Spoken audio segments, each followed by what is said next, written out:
let's get into the upcoming Iron Savior album called Reforged Machine World. And that comes out August 22nd, 2025. It comes out on Perception label. Perception is a sub-label of Reigning Phoenix Music. And really excited for this. So I'm going to go over the album. I'm going to reference the interview I just did with Pete Seelig, which is up on the podcast everywhere. And I'm going to recap a little bit as to why they decided to do 3 albums worth of re-recorded stuff from their first few albums. So let's get into Iron Savior a little bit. I just talked about this with Primal Fear. I'm going to get into this with Iron Savior. This is a band that came out right around the time my radio show, the Metal Command Show, was starting. Another band that I not only grew up with as a young adult, started getting into when their debut album came out, but this is another band, just like I was talking about Ralph Sheepers and Primal Fear, another band that has been part of this show since their first album and since the beginning of the show.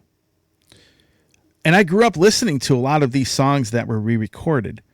So with a lot of these bands, there's a special meaning for me when I go back and listen to these early albums, because there's a lot of great memories that I had in discovering those bands and into, getting into their music and following them throughout the various album cycles over the years. So when it comes to Iron Savior, I remember when I bought their debut album, I actually bought it at a record show. Back in the day, if you wanted imported music, because at the time, Noise Records really didn't have a lot of U.S. distribution. They eventually had something called FAD Records that put the album out in the States about a year after it came out. But if you wanted to get any of these heavy metal releases, you had to go to places that stocked imports. And there was this record show, like a buy, sell, trade records, rare CDs, things like that. And I ended up getting the first Iron Savior album there. I just happened to see it in there. It was like $10. And I remember getting into my car at the time and hearing the song Atlantis Falling and the opening riffs of the song and the chorus. Everything about that track, I immediately knew I was going to love this band. Now, I saw that Kai Hansen was part of the band at the time. They had Toman, from the former drummer from Blind Guardian, in the band. I just knew from the get-go I would love their music, and I've liked their music ever since. And then, it's not even a year later, I start the show. Unification comes out eventually, and then Pete comes on my show, and Pete, of course, was hanging out in San Francisco at his mom's house, because his mom lived in, came to the States and, lived here for, about 30 years. And I did an interview with him.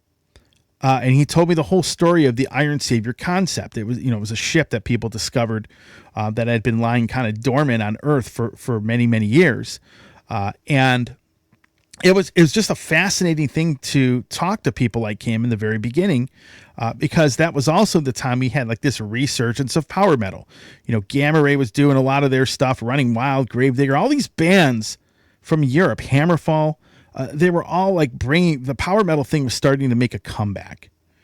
So that is how I discovered Iron Savior, and that is how I ended up getting into their music. And Pete, for most album cycles, has come on my show over the years. Very good dude. I've always loved talking to him. Incredibly nice guy. And really in my opinion, a very talented musician and guitarist. And actually, I think his vocals have gotten a lot better as well, over the years. But his vocal style is very unique. And I think that's part of why I like the band's music so much, because the blend of that music and his vocal style, I think, just makes for a pretty unique sound within like the power metal subgenre, essentially. So we have an interview up there. We explain, we talk about the record, we talk about the album Firestar. And again, Pete's been through a lot of stuff. I mean, he just got through cancer. Had to battle through a lot of really bad health problems. And, to come back and put something out like this, I think is awesome. Now, before I get into this record, let me also briefly recap why they decided to do these re-recordings. which is well documented on the show. But in case you don't know, the early part of this band's catalog, Pete doesn't know who has the rights to it. There's no one he can contact or doesn't know who to talk to get the rights to those albums to reissue them again. So the only thing you can really do then is, if you want to keep those songs out there, is to re-record them all. And then, and this is kind of a minor part of it, when you get to albums like Dark Assault, I 100% agree with him on this. The production and the mix on that album wasn't the greatest. So now re-recording songs from it, you can bring new life to those songs. And that's exactly what they did. That album, Dark Assault, the new versions of those songs, I just sound incredibly so much better. And then, of course, my biggest complaint at the time, the first couple Reforged albums had nothing from the Interlude EP. But we did have a couple singles, Eye of the World, and you had another single on the album. I'm going to play you the clip where Pete talks about picking those songs and, of course, talking about the new record label, Perception. Check out this clip right here. So you had a label change. Obviously, AFM, went through, kind of a buyout, as we want to say, and pretty much all of those bands have left. And now you're with a label called Perception, which is new. It's part of Raining Phoenix Music. Maybe talk a bit about the move going to the new record label. Well, I mean, for me, I could have looked for a different new label. I mean, why I was landed with a Perception label or Raining Phoenix is that the people I work with at AFM, which is mainly Jochen Richter and Nils Vasco, they all went to Raining Phoenix, and they are now running this Perception label. So it's so only the name has changed, but the people I work with are basically the same. And since I felt very good handled, so to speak, at AFM with those guys. For me, also the offer was good, and so there was no need for me to go look for something else. So yeah. I'm good. So we continue working like we did the past, ever since the landing. And I also know the guys from the Dockyard times, where they were selling the label. So I have a history with those people, and so it felt good and right to do it. So that's why I'm at Perception now. Yeah. So you have a new single coming out. It might be out by the time I put this interview up, but you have another single coming out as well off the album. And, maybe talk about picking that specific track. I'll let you talk about that. Yeah, I mean, that's this track. It's taken from the Condition Red album, Walls of Fire. And it's a great song. It's also a great song on Condition Red. But since there's so many other really great and awesome songs on Condition Red. I mean, there's Titans, there's Ironbound, there's Paradise, there's Mindfeeder, blah, blah, blah, and so on. Protector, all that. And so Walls of Fire always was a little bit in the shade of those monsters, so to speak, Yeah. And now that it's been taking off the shade from all those iconic Condition Red songs, it started to have its own life, let me put it like this. And I always loved this song, and but now that it's out of the Condition Red context, it's even better for me. And I think it's a very strong song. It has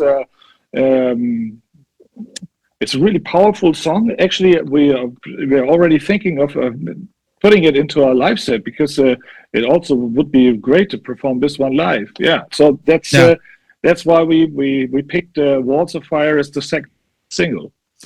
And that's Pete Silic talking about the singles from the album, talking about Perception, the new record label, and just again, really great job at picking the songs for this record and the production and everything on it.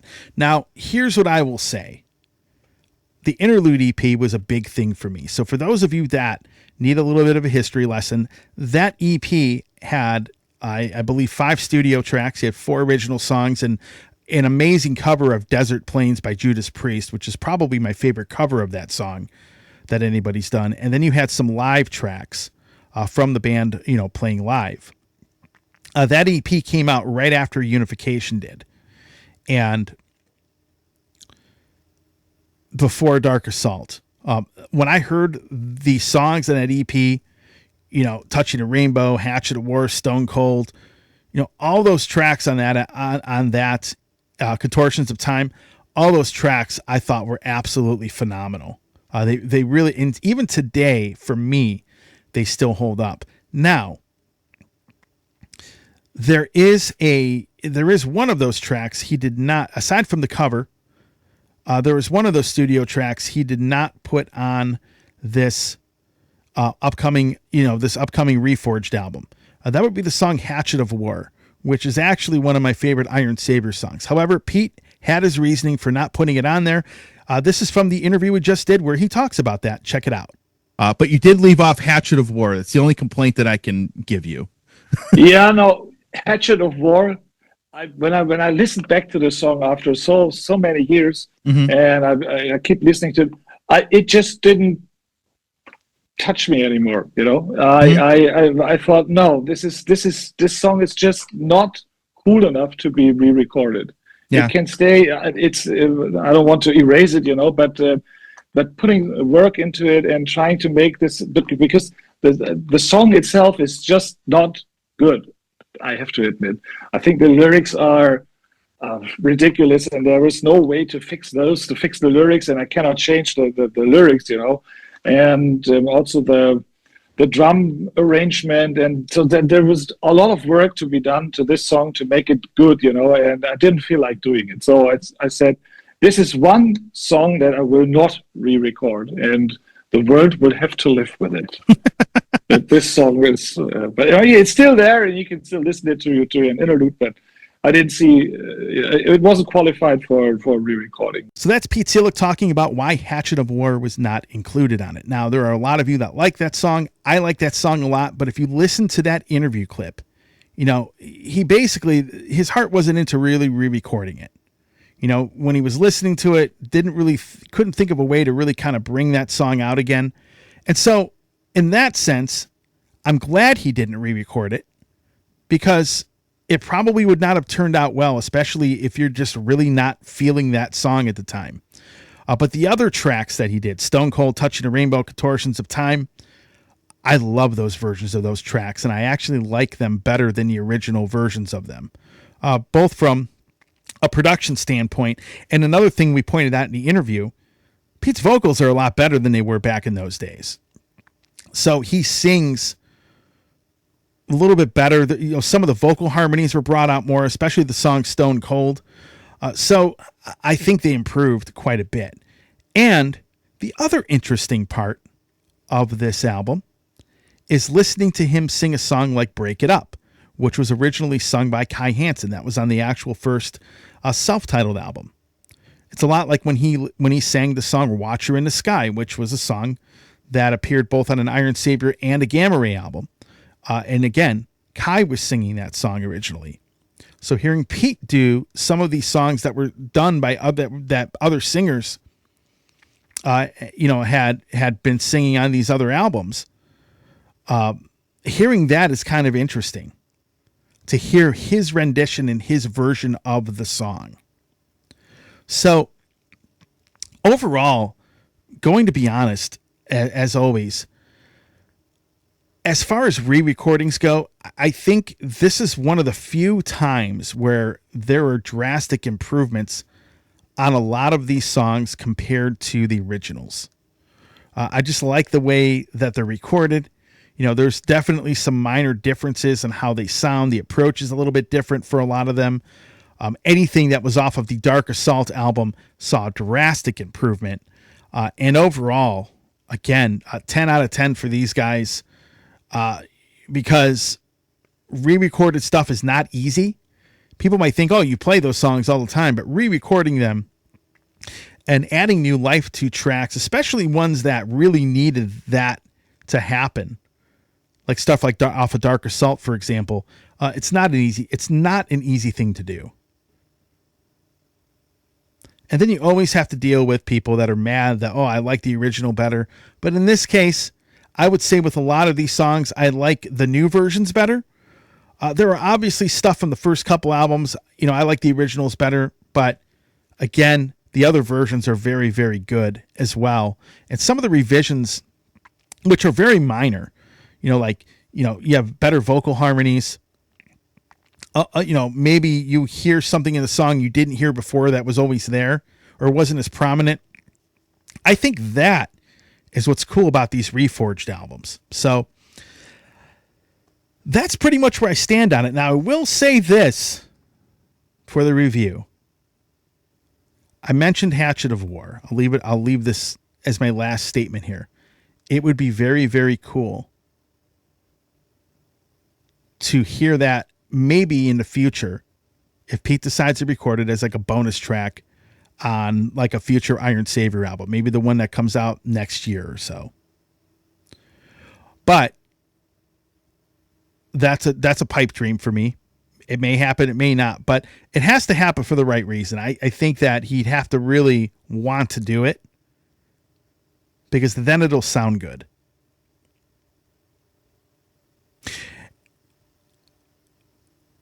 With that said, there was one interesting thing he talked about in this interview. I'm going to highlight this really quick. I asked about the next Iron Savior album, and I want you to hear what he said in that interview. Check out this clip. Have you started writing for the next Iron Savior album? You got a new label? Yeah, of course. I have a couple of songs already put together, but I was halted with this, of course, with the Reforged production, and right now I'm working on a different project because after Reforged. So it all leads to the big climax in 2026, where the new studio album is supposed to come out. So before that, we will put this Reforged album out in August. Then maybe also late this year or early 2026, we come out with a huge cover album. So it's going to be. Many fans have been asking me, why don't you do a cover album? You have so many covers and so many cover songs, and you really like to do a cover version album of whatever. And so right here I am doing it, because the label also asked me for it, and it's going to be. It's not metal songs that I do. I focused on doing it the crazy way, picking pop songs and mostly from the 80s, because I'm 60 years old. So those are the songs that pop up, immediately. And so, so right now I'm working on, we have Journey, Separate Ways, we have Maniac, we have Relax, Frankie Goes to Hollywood, we have, what else? Suburbia, Pet Shop Boys, everything there, it's going to be a jukebox of the 80s performed by Iron Savior. And I have to admit, I started working on this project with some doubts if it's going to be cool, and I have to say I love it. I'll tell you what, love it. It's so great. It feels so great. And for me, especially, it's such a great opportunity to let out this, the pop soul I always have, but I'm a metal guy, but of course, there's a pop vibe also in me that now I can let go and put it in those songs. They are in Savior 100%, but you're going to listen to it, and let's talk. I think we're going to talk about this in half a year or so. Yeah. Well, I was a kid in the 80s. I grew up with all that stuff. I'll tell you what, for those that haven't heard it, my favorite pop cover that you've ever done was the Bryan Adams cover, the Run to You song. It was a Japanese bonus track, I'd like to say. Yeah, I love that too. That is probably, because you've always done interesting, I've always brought this up, you've always done interesting covers. And they weren't necessarily heavy metal. You did Sweet Dreams. Remember that song? That's on the last Reforged album. And you've just always done some interesting, it hasn't always been heavy metal. It's always been an interesting song that you wouldn't expect. Like, I would have never expected you do a cover of a song by Seal, for example. But somehow you made it work. And, you listen to that, and I'm like, man, I don't know what it is. It's hard to explain unless people listen to it. But I'll tell you what, the Bryan Adams cover is awesome. I really hope you put that on that record, or re-recorded or put a version of that, because that's probably it's a song, Run to You, for those that haven't heard it. But if you have the Killer Be Killed album, the Japanese version, that cover is probably my favorite one you've ever done. Yeah, it's actually it's a good idea. I think I would put it on the album. Do some, bring it on the I think it's a good idea. I can do that. And I grew up in the 80s, so I'm gonna be 50 years old in 2.5 years. And the thing is that when I was a kid, these songs were all songs you heard on the radio. And so when I hear people do covers of them, which doesn't happen often, but you hear it, like you were talking about, like the song Maniac or Separate Ways by Journey. I grew up with that stuff. I mean, that was stuff I listened to as a kid on the radio. So I'm interested. That's interesting. I'm really, that actually intrigues me. And for whatever reason, if I were to take a compilation of all the cover tracks you've done, mostly, I mean, you had the Nazareth cover, I think, in the first album, but mostly it's either been 80s pop songs or Priest. Maybe, you had the Crocus song. Yeah, there's Crocus and Nazareth. Yeah, so that's not Priest. Yeah, but you've always done. Right. But you had, you did a pretty good cover. Your cover of Desert Plains for me is probably, like I said, my favorite version of that song. I still, even when that EP comes up, if I bring that up, I actually go and listen to that track. And I think you did Delivering the Goods on the single once as well. But that Desert Plains track I think that song just fit your voice. So, but I'm looking forward to the cover thing. That's really cool to hear, actually. And very I think you'll love it. I'm quite sure you'll love it. Yeah, definitely.